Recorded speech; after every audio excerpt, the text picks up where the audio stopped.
largest moving man-made object on the planet. Her engineers brag that she is unsinkable, but her terrifying fate is now a legend. 4,000 kilometers into her transatlantic voyage, disaster strikes. The ship plows into an iceberg. In just 2.5 hours, RMS Titanic is on the bottom of the Atlantic.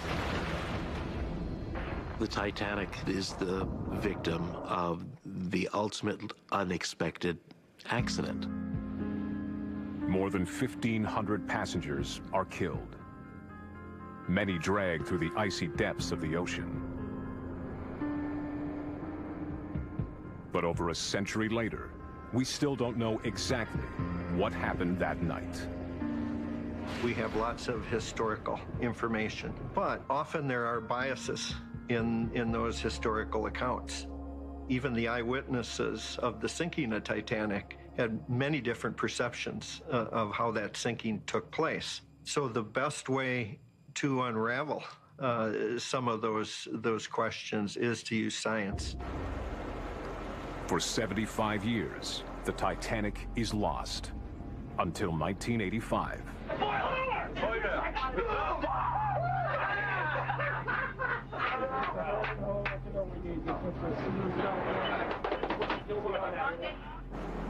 At long last, the Titanic is discovered nearly 600 kilometers off the coast of Newfoundland. What remains of the proud ship is cloaked in dark, freezing waters. It's a harsh and dangerous environment. The wreckage is spread across an underwater desert, 12,000 feet, nearly 3,800 meters, straight down. That's nearly 7 CN towers stacked on top of each other. Though there has been nearly 150 trips to the wreck site, no one has been able to see the wreck site in its entirety. In the past, trying to understand Titanic with the existing technology was like trying to draw a map of downtown Manhattan. From the height of a 10-story building, in a vehicle that has the windows fogged up, it's pitch black, and you're trying to look at it through a flashlight. Challenging, to say the least. There are lingering mysteries on how Titanic sank. How much damage did the iceberg cause? When did the ship break apart? How does she exactly lie in the seabed? Is there a way to peer down into this hostile world and examine the wreckage like a crash scene investigator? The answer is yes. But only due to the results of an ambitious expedition in 2010 called the Titanic Mapping Project. We really didn't know what the disposition of the ship was. We really didn't know what was actually there, where it was, and what shape it was in. The 2010 expedition to Titanic was envisioned as an opportunity to systematically and completely map the entire site. A team of scientists, engineers, historians, and explorers scan, photograph, and record 3D video of Titanic with high-tech underwater equipment. AUVs, autonomous underwater vehicles, are programmed to crisscross the seabed as if mowing a gigantic lawn, back and forth, collecting billions of data points. ROVs, a remote-operated vehicle, takes hours of high-definition video and thousands of photographs. In the early days, we were confronted with a blue, grainy image from the bottom of the sea, and you could kind of make out what you were looking at.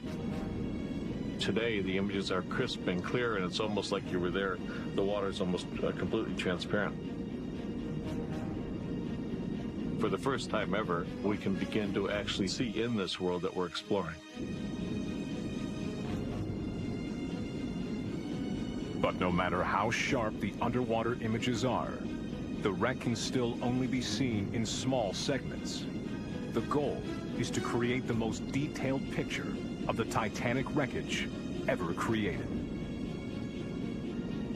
The mapping expedition returns to shore with a mountain of data, but the work has only just begun. To get that data the first time and to look at it and know that you were looking at the Titanic and all the artifacts and seeing the bow and seeing the stern in so much detail, looking at all that data and seeing that for the first time was pretty amazing. Robert Goodwin and his team begin digging into the data.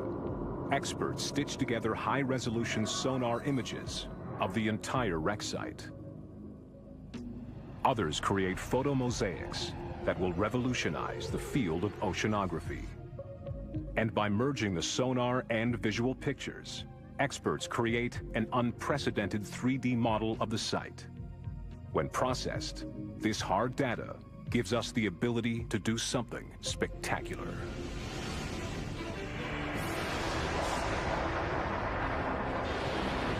We can now virtually peel back the sea,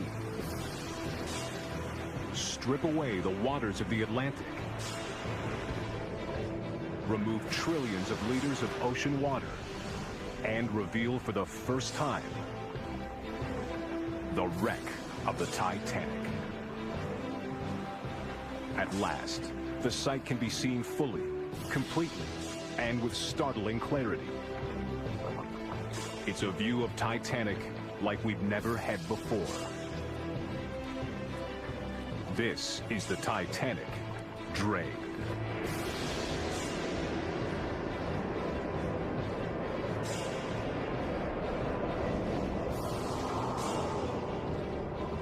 It's almost like the fog has been cleared away. They can now start to see through the water, through the murkiness of the deep sea and the darkness, the perpetual darkness. We've cleared that away. The idea of draining the Titanic presents the site in a whole different light. It's not impenetrable. It's right there in front of us to explore it. With the Titanic drained, investigators now have an overview of the entire site and its boundaries. The total area is over 1.5 square kilometers, the size of 185 football fields. Immediately, the biggest sections of the ship leap out. The site of RMS Titanic can be described pretty basically as two large features. The bow section and the stern section, which are about a mile apart, and then numerous debris fields. In all, there are 5 debris fields, each scattered with fragments of the ship and objects that tumbled out as she sank. Titanic experts are now drilling down into the data, trying to solve long-standing mysteries about what happened. They're beginning with the biggest piece of all, the bow. For years, scientists have been trying to understand exactly how this 500-foot, 152-meter section of the ship traveled to the bottom and impacted the ocean floor. Our 3D model shows the bow standing tall and proud. It's been ripped apart from the rest of the ship, but its structure is still largely intact. Titanic represented a far more intact time capsule than any of us had ever imagined. As experts scrutinize the bow in the expedition video, they spot a fascinating clue. All around the front of the ship, the seabed sediments are strangely discolored. It appears as though that it's got something to do with the impact of that section on the seafloor. And you see it in the bow, certainly around the bow, you see this bloom. The sediments are definitely different. The sediments are a vital forensic record of the moment the bow hit the bottom, a snapshot of the moment of impact. Investigators use these forensic clues to work backwards, calculating the speed and angle of the bow's descent. Its descent was very smooth. It had its aerodynamic nose facing into the direction of travel. so there was no tumbling. It was not particularly violent until the very last moment. They've calculated that the bow came in at an angle of 15 to 30 degrees, and it was traveling fast, about 35 miles, 56 kilometers per hour. The impact was like a gigantic 20,000-ton truck slamming into a snowdrift. The bow finally reached the bottom. It plowed in to the dirt, almost all the way up to the anchors. With the Titanic drained, we can see that at the front of the bow, 40 feet, 12 meters of the ship stands above the seabed. That means a full 60 feet, 18 meters, must be buried beneath the ocean floor. That's the equivalent of a 6-story building. With a new picture of the wreck, investigators gain insight into a vital moment in the Titanic tragedy. But as the team continues to study the bow, they are also looking for information about the most iconic moment of all. The impact with the iceberg.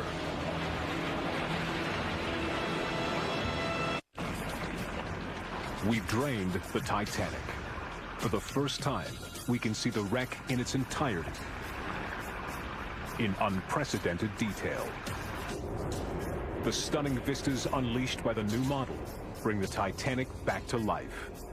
With the waters stripped away, her story is laid out in plain sight.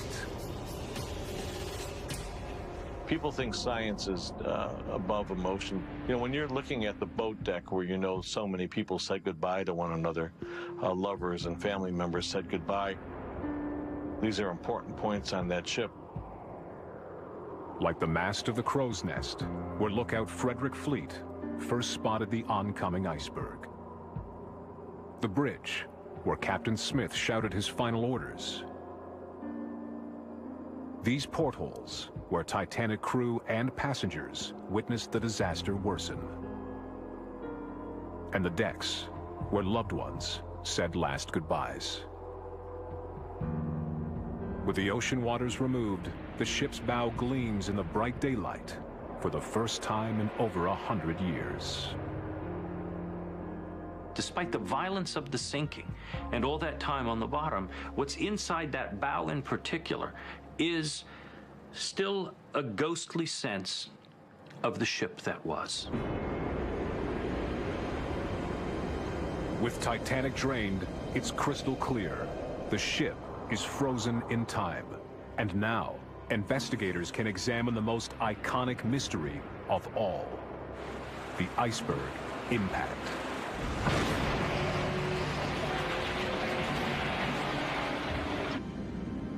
Eyewitness records prove the Titanic took around 2.5 hours to sink.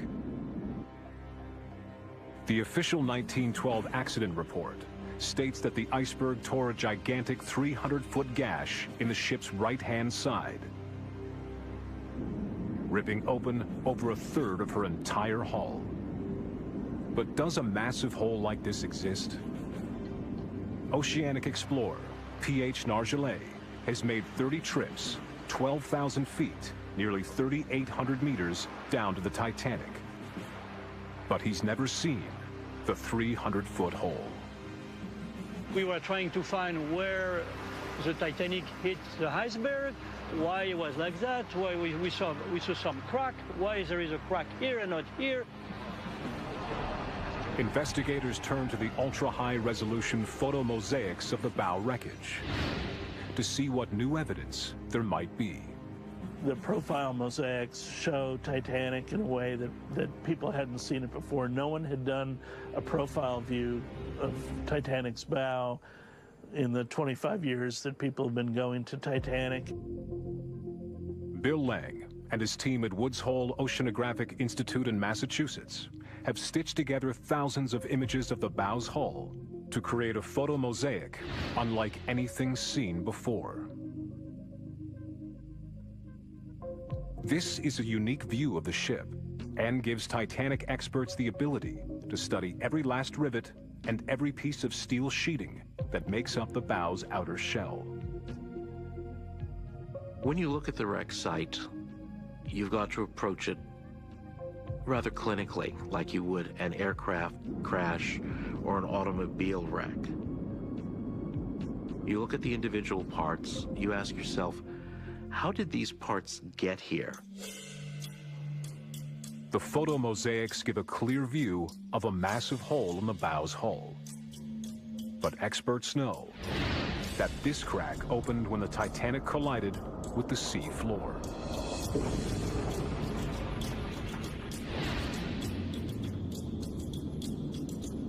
Even with these pin-sharp images, they find no sign of anything approaching a 300-foot tear. When they scan the bow closer, they find another clue. Right above the sediment line, there's a row of plates in the bow where it seems like you can just see empty rivet holes. This is the evidence they've been searching for years to find. But surprisingly, it's not what they expected. The actual iceberg damage appears to be confined to maybe a 30-foot length of the bow. It wasn't like a gash, and it wasn't tens of small gashes. They estimate the size of gaps and puncture holes in the hull add up to just 11 square feet, 1 square meter. A breach in the hull this size would allow 1,400 liters of seawater to gush in every second. And when they analyze how quickly this would have sunk the Titanic, it turns out to be 2.5 hours, exactly the time the Titanic actually took to sink. It's an enduring mystery solved. The iceberg that collided with Titanic didn't rip a 300-foot tear in the hull. There is just no physical evidence. And it's unlikely it's buried below the seabed, because a hole that big would have sunk Titanic in minutes, and not the 2.5 hours it took. But the iceberg still inflicted enough structural damage to trigger an epic disaster. But for our team, there's an even bigger question looming. During the sinking, there was a great cleavage right through the number 3 funnel. And the bow separated from the stern and began its descent. How, when, and why did the ship tear in two, separating bow from stern? The answer is here, in broad daylight, on the drained sea floor in the exposed wreck of Titanic. We're peeling back the Atlantic Ocean, draining its waters to view the wreckage of Titanic. This is what the ship looks like today, without 2.5 miles, 4 kilometers of pitch-black ocean blocking out the sun. Less than a kilometer beyond the massive bow section, at the far end of the debris fields, lies the dismembered stern, the back end of the ship. It's the second largest fragment, 392 feet, 120 meters long. But it's immediately obvious that it's in very different condition than the bow. The stern is a mess. It looks like it's been ripped up like confetti.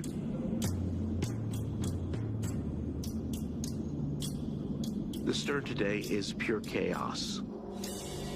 Some of the stern's huge metal components are still intact, like the 40-foot, 12-meter-high engines, each the size of a house. But our highly detailed model also shows decks collapsing as if crushed together. Heavy steel beams are twisted and torn like straws. It's hard to figure out what you're looking at. To me, it almost looks like a giant piece of metal sitting on the seafloor, but tough to make it out as a piece of a ship. Why is it in such bad condition? Investigators have long struggled to explain this. The stern section has its problems in interpretation because it's so completely broken up. But within the model, there is a vital clue, something that could unlock its violent story.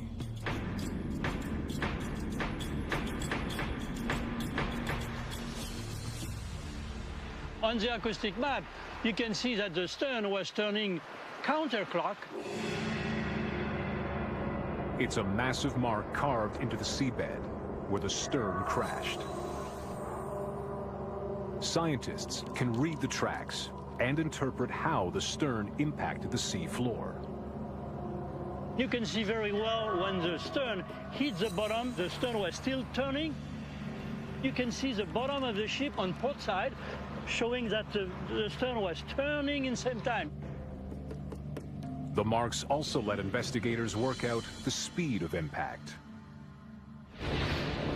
It's estimated that the stern sinks at 50 miles, 80 kilometers per hour, faster than the bow section. Massive drag forces pull on the structure of the stern as it spins through its descent, while the bow is hydrodynamic in shape, cutting cleanly through the water. The stern section spirals chaotically. The damage it suffers during its fall is absolutely catastrophic. If you have a plane that's damaged in flight, the air will get under the skin of the plane and rip pieces off. The same thing was happening to Titanic's rapidly disintegrating stern. At first, large chunks came off, and then once the structure resisted, small pieces like confetti started to fly away. Investigators think high-pressure water may have plowed into the ship's internal structure, slamming through the ship's interior walls. Once the hull is separated from the frames, water will blast through. It'll form a ram. All those interior walls were wooden, and they didn't stand a chance. Once the water started coming through at full force, they were pulverized. To the team, this helps explain why the stern appears so completely destroyed, while the bow section remains intact. With new evidence, another mystery is solved. The investigation has now shown how the two main sections of the ship reached the ocean floor, how they made impact, and why they look so completely different. But there's still one question to tackle. How and when did Titanic break apart? Around the bow and the stern, massive debris fields extend out into the seabed. For investigators, it's a view they've never seen before. Every new artifact they find is a potential new clue to understanding how and why Titanic broke apart. For years, the dominant theory has been that Titanic broke in two at the surface. As the sinking bow angled down, lifting the stern high in the air, its own unsupported weight became too much. The ship's midsection is crushed under the pressure, and the bow and the stern tear apart.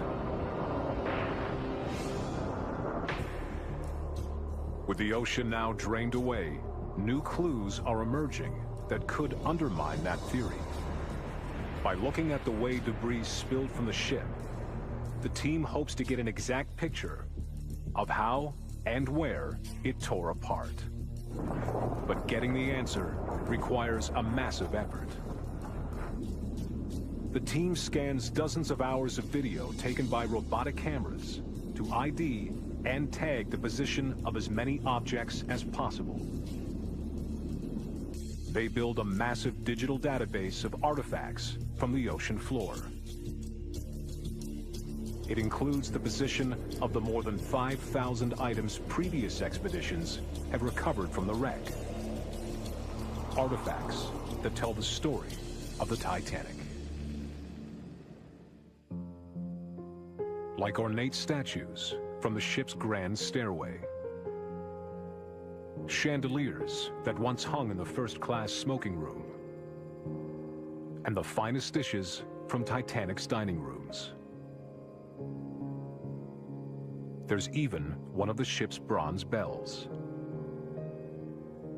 And pieces of nautical equipment from the captain's bridge. These are precious objects from the legendary ship. But for forensic archaeologists, they are also critical data points that item by item reshape the model they are building. A model that could help rewrite the story of how the ship came apart. The patterns that are emerging from this remapping of the site don't fit any of the traditional models that were there before. This work will take years to complete. There's coffee cups, dinner plates, bits of chandeliers, deck benches. It's full of objects from the ship, but also personal objects as well. Every data point on the map is a story in itself. A touchstone that reveals a detail of life on Titanic's ill-fated voyage. These were all real people who had lives, who had people who loved them, families who were impacted by what happened on that night. Delicate jewelry, perfume bottles. To whom did they belong? It's just a very beautiful, very emotional moment just to see everything lying there on the ground. It's a visual story of that tragedy. After years of research, Chief Conservator Alex Klingelhofer is able to tie artifacts to specific individuals. This is a pocket watch, an open face-styled watch. This one still has its hands. It probably stopped when it was immersed in the water. The watch came from this spot on the debris field, 120 meters east of the stern. It belonged to Thomas William Solomon Brown. He was a hotelier from South Africa, and he was headed with his family to make a new start in the western part of the United States. He did not survive. However, his wife and his daughter Edith did.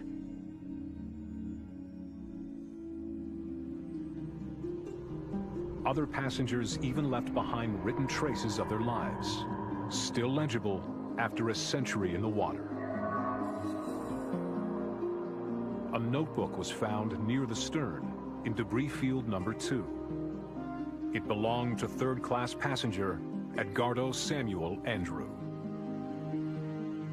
He was 17 years old. When you look at his belongings, you find school books. You can still see the writing in here, even though it's quite stained. He used a pencil, and the pencil has remained legible. Here, on this page, he's writing his name, I guess practicing writing his name in the correct way. You begin to see just this young boy going third class by himself to America. Hundreds of Titanic passengers are rescued from the sea. Alex searches for evidence that Edgardo may have been one of them. Unfortunately, Edgardo did not survive the voyage. That's why this is perhaps such a heart-rending object, because it's his last notations. He's finished with school, he throws his school books into this suitcase, and he heads off to America. And that's the last that we hear of him. There are hundreds more objects the team has yet to examine, each with the potential to further flesh out the human face of the tragedy. Oftentimes, history swallows up the ordinary folks. All of us, we just tend to go away. Archaeological sites give us an opportunity to correct that. Each story is just one of thousands that can be told from the artifacts at this wreck site. And each artifact forms a point in a cloud of data that is now forming a bigger picture. Now, the fully charted debris field is at last able to give investigators new clues as they try to solve a crucial mystery. When, where, and how Titanic broke apart. In the 2.5 hours it took for the Titanic to sink, over 700 people made it off the ship and into lifeboats. Hundreds of these survivors witnessed the sinking. Yet there's always been disagreement about how and when the ship broke apart. There are still different theories and arguments as to how things exactly happened when the ship tore in two.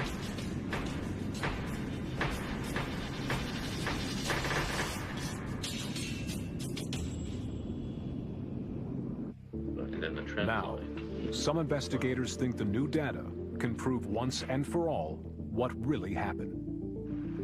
In recent years, one theory has emerged that the break occurred while the Titanic was still on the surface. We know from eyewitnesses that the stern tilted up out of the water as she sank.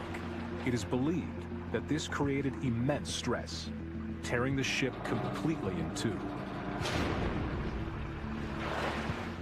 But Bill Lang now thinks otherwise. According to him, the new data paints a rather different picture. The clues are on the drained ocean floor. To Bill's trained eye, the patterns in the debris field are not random. They are like blood spatter at a crime scene. They tell a story. Now, flooded in daylight for the first time, with every last corner of the debris field scanned and analyzed, he can begin to retrace how Titanic possibly sank. It's going to tell us a lot more about what happened to the ship after it left the surface, made this 2.5-mile descent to the seafloor, and hopefully tell us more about what happened to Titanic during its breakup. For Bill, there's one key piece of evidence, visible for the first time here in the images of the exposed ocean floor. The overall size of the debris field. The new survey definitively maps the site, and for the first time, investigators can now see its precise dimensions. And they're not quite the dimensions they expected. I think the site really isn't that big when you consider the size of the ship. I mean, you've got a almost 1,000-foot long ship that's in 2 square miles. If the ship had fully separated on the surface, Bill Lang thinks there'd be a much larger scatter area. Considering that it fell a few miles through the water column, I think that the scattering of artifacts is rather small. The lower in the water the main separation occurs, the less distance debris has to spread out as it falls, and the more compact the pattern on the ocean floor. It's a straightforward argument, and for Bill, it's evidence the ship ripped apart much deeper in the water than previously thought. That's the only way he can explain the small scatter pattern. One of the most important things I think that's come out of this is that the ship may not have broken up as fast and as shallow as what was originally thought. And when the theories checked against eyewitness accounts, there's more evidence. The survivors best positioned to see any breakup are 3 men on the aft boat deck. Their statements record the funnels falling away from the ship, but no large-scale breakup, and certainly no snapping in two.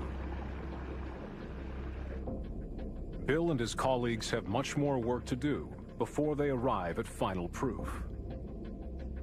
But in their view, there's no other way to explain the small seafloor scatter pattern.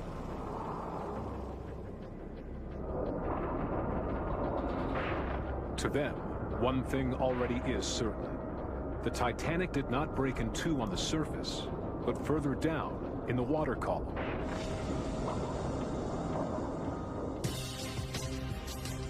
The mountain of data from the expedition has allowed us to drain the ocean and create a new view where we can spot clues that may have been previously missed.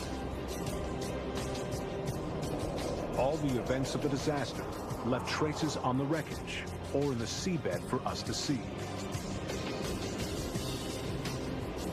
Clues that are bringing the final mysteries of Titanic into focus. But while investigators now have a sharper understanding of the history of the wreck, there's one key mystery they hope to unravel. What will happen to the wreck of Titanic in the future? This is the exposed Titanic as she looks today, after a century of decay, 12,000 feet, nearly 3,800 meters down in the deep waters of the Atlantic. In the 30 years since she was found, no one's been able to see her quite like this. As Titanic investigators study the model, expedition data, and video, it's becoming ever clearer that month by month, year by year, the ship is disappearing. And it's happening faster than some expected. P.H. Nargeolet has been going to the wreck for 3 decades. And he's seen a big change over time. The distance between the A deck and the B deck was easily 10 feet, now is 5-6 feet. And step by step, the deterioration is going close to the bridge. Soon, all the decks will collapse on each other, and everything inside will be lost forever. Investigators want to know why it's happening so fast. At these depths, there's very little oxygen in the water, so metal should rust extremely slowly. Yet on the expedition footage, they can clearly see the ship caked in strange formations that certainly look like some kind of rust. They've even given them a name: rusticles. I was absolutely stunned by the size, the colors. They're very orange and brown, and yet when you're close to them, they're greens and purples and reds and yellows and every color of the rainbow. Laurie Johnson has been studying rusticles on Titanic for years and has made a number of trips down to the ship to better understand what these formations are doing to the wreck. In the lab, Laurie and her colleagues X-ray pieces of rusticle recovered from the ship. What they find inside isn't what they expected. This is no ordinary rust. The structure inside this hard-looking shell is extremely fragile. They're filled with millions of ducts and tunnels and passageways and all of these little cavities, and all sorts of nutrients are stored in there.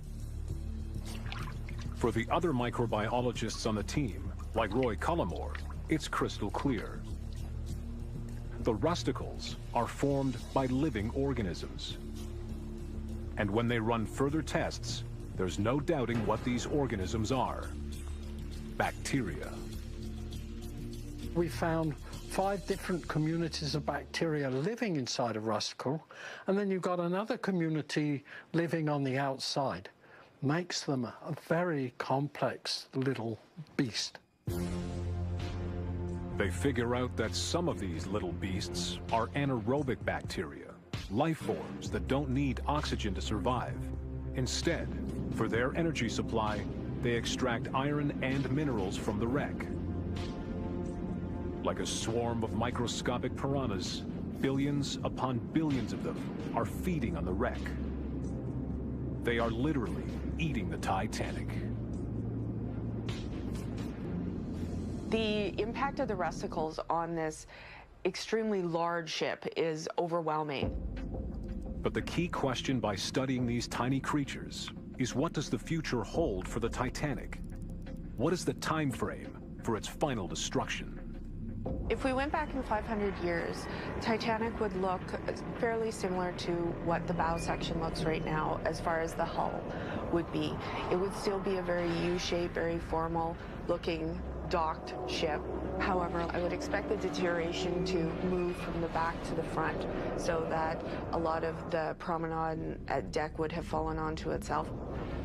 But what will we see 1,000 years from now? I would not be able to tell sort of the size of the magnificent ship that she is today. I would expect that all of the decking would be gone and the bow would be filled with what would look like sort of piles of rust. If this is the fate of the bow in 1,000 years, what can we expect from the broken up stern? If you revisited the stern section, you would see that the deterioration had greatly increased simply because the damage that section had sustained during the sinking. The bacteria would have taken girders and basically had encrusted them in rusticles and deteriorated them to the point of being a pile of iron ore at the bottom of the seafloor. There is no doubt as to the fate of the great ship over the next 100, and if not 1,000 years. It will erode and disappear into the seabed. And at the heart of its destruction is a small microscopic organism feeding on the once mighty unsinkable ship. But long before this happens, the Titanic's custodians have to make some tough decisions. What do we do? Do we stand by and allow the bow section to collapse upon itself? Or in the future, do we actually design some projects for recovery of certain types of artifacts from the bow section? But any suggestion of bringing up more artifacts is controversial.